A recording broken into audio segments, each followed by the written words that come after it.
साथियों, आज मैं आपको एक भक्ति भावना से परिपूर्ण कैसे एक भक्त के पुकार के आगे भगवान भी नतमस्तक हो जाते हैं, भगवान भी उसकी पुकार सुन करके और असंभव को भी संभव कर देते हैं। साथियों, यह कथा है एक मरे व्यक्ति को कैसे जिंदा कर दिया गया उसके पुत्र के पुकार से।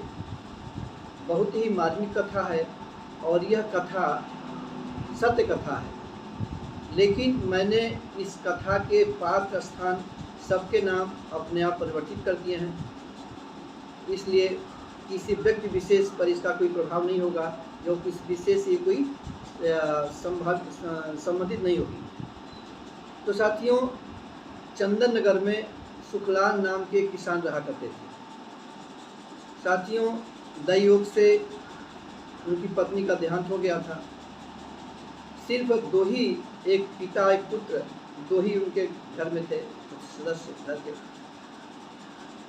एक दिन सुखलाल अपने खेतों पर काम कर रहे थे और खेतों में काम करते समय ही एक विषधर सर्प ने आकर उनको डस लिया और खेतों में ही इतना भयंकर विषधर सर्प था कि खेतों में ही वो गिरते गिरते ही उनके प्राण पखेरु हो गए।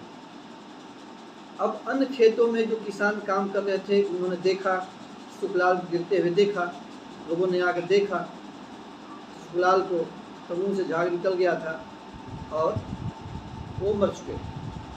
अब हल्ला मच गया पूरे गांव में, पूरे जवार में इकट्ठा लोग हुए। सब लोग उनको किसी तरह से लाद फांद के चारपाई पर ले आके अपने घर में सुलाए। गांव वालों का मजमा लग गया, तमाम लोग इकट्ठे हो गए सुखलाल को देखने के लिए।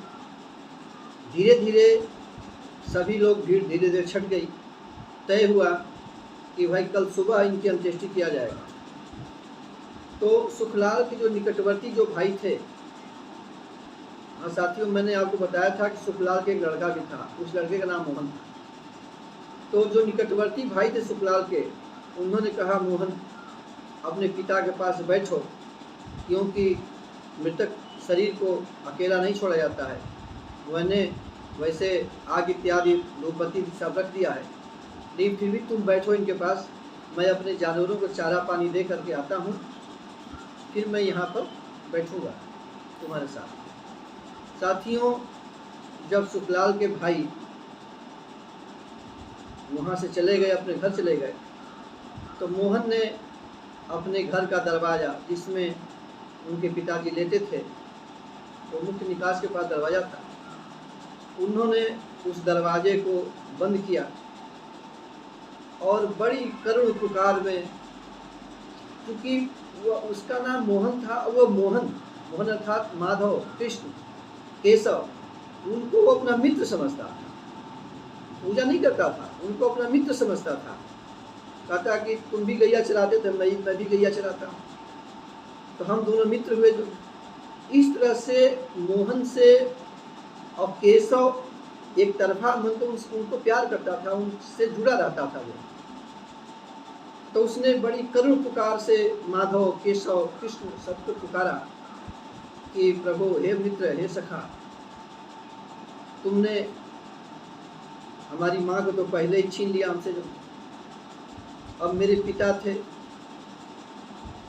और मैं 8 साल का बच्चा, मेरे पिता भी जो नहीं खत्म हो गए, तो मैं किसके सहारे रहूँगा? कौन मेरा केयर करेगा? मेरी देखभाल कौन करेगा? मुझे यह बर्दाश्त नहीं है मोहन।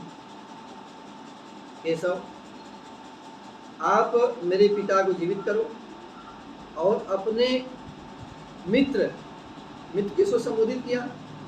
कृष्ण के मित्र शिव जी हुए।